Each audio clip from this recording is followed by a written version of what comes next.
Hey, it's Kimberly and welcome back to my channel. I make videos on all things lifestyle on a budget. So in the month of July, I was jumping rope almost every day, about 1,800 jumps a day, and I wanted to bring you guys a video on my tips and tricks for jumping rope and like how to keep alignment, how to breathe correctly, all those kind of things to sustain you so that you can have a really good workout. If you saw that video last month, I struggled the whole way through the first time, but then as the weeks went on, I got much better at it. So let's hop into it. I'm going to do some jump rope today and I'll show you guys the tips and tricks that I have for you.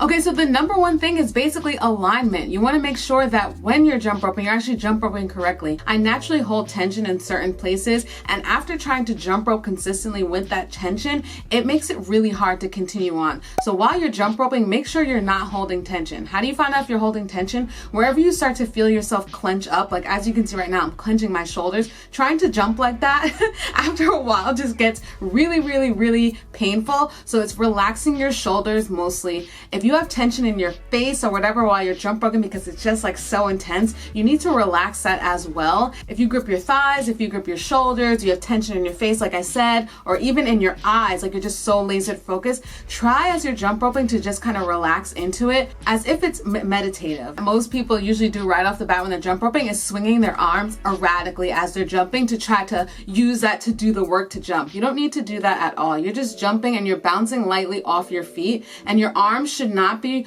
spread away from your body as you're jumping rope. They should be calmly next to your body, almost hugging your elbows in, and you're just lightly moving your wrists as you go. It shouldn't be erratic and you shouldn't feel like you're doing work to jump, but rather you're just swinging the rope around. The rope is, thin. If you have one of those weighted jump ropes, you'll probably need to use more effort, but it's not so much that you have to have massive tension in your body. So make sure you're absolutely relaxing in your shoulders. You can hug your elbows in, but just make sure that you're not squeezing them so that you can't actually get the mobility going. Clenching your jaw specifically, make sure you can relax. And speaking of the jaw, that's going to bring me into my tip number 2, which is to focus on your breath and how to make sure you're breathing properly so that you can get through the workouts. The first thing I noticed when I started jump roping is that I immediately had my mouth open and I was out of breath and making them very short breaths. I was like, and as you can see, what that is more erratic, and so you're going to exude more energy than you need to and get yourself exhausted so much faster. So do your best to keep your mouth closed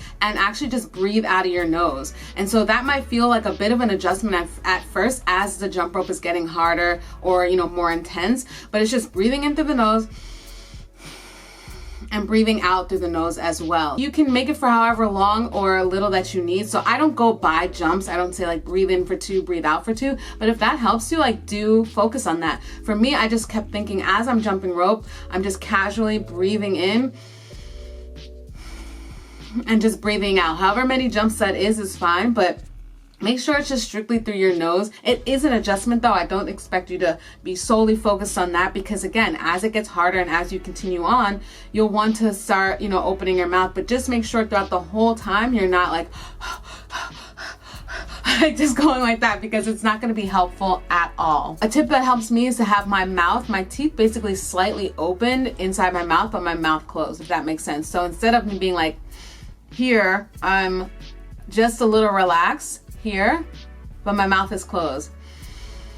And that creates space so that I can breathe. If I'm there's more tension there, it's not going to be helpful. Now the next tip I have for you is finding the rhythm when you're jumping. This is something that I thought I would be fine with, but it does take a little bit of adjustment. So knowing when to jump. I know that sounds pretty elementary, but believe it or not, like you have to find your rhythm at first. And a tip that I have is to, take an indication of when the sound of the rope is hitting the ground, you're going to be jumping next. And when I'm jumping, I hear the ticking sound and I know that as it's ticking forward, I'm jumping up. As opposed to trying to jump at the same time as your arms going down, that's gonna make you trip. It's like I'm jumping right after I hear that sound of the of it hitting the floor is my cue to me to jump up. I know that sounds like micro specific, but when I was jumping in the beginning, I was, thinking I was finding the beat, and every time my arms go down, I'm gonna jump, et cetera, et cetera. But I would find that sometimes I would trip over it because I wasn't jumping in time. Until you get into your rhythm, if you need an audible cue, you can always check in with yourself by the jump rope hitting the ground on the floor and you jumping after. Now, once you found your rhythm and all that kind of stuff, and you found your breathing, you can focus on your core while you're jumping to keep yourself in alignment and actually to get like a little bit of an ab workout. My next tip is to focus on engaging your abs. That'll help lock in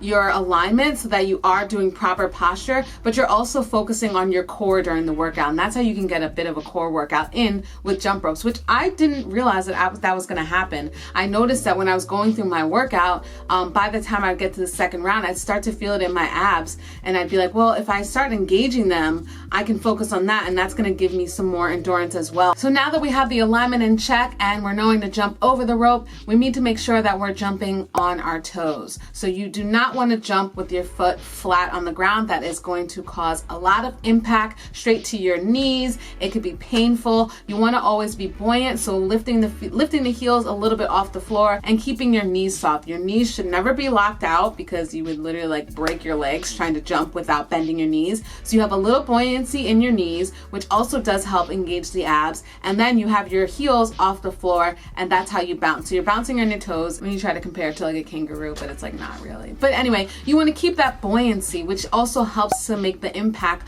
much less intense on your body. You don't want to be slamming down into the concrete or the ground with your flat foot. It's going to cause injuries. So you just have your heels like slightly off, and that's how you're going to jump. And again, it's nice and light, nothing too crazy. You just have to feel in your body like how much you need to get off the ground. It's not that much. Remember, it's a small rope, unless you're doing one of the weighted ones or so. So you don't need to jump that high off the ground. Again, that's going to, create more work for you. It's just slightly off the ground. And that slight jump off the ground is going to keep that rhythm to help you start to get into other styles of jump roping, jumping on one leg and others and switching back and forth. So you need to have that kind of stability, and it definitely can't be like flat foot. So those are my quick tips to help you with your jump roping journey. If you have any tips or tricks yourselves, comment them down below. Let's have a discussion. I thank you guys so much for watching, and I'll see you in the next one.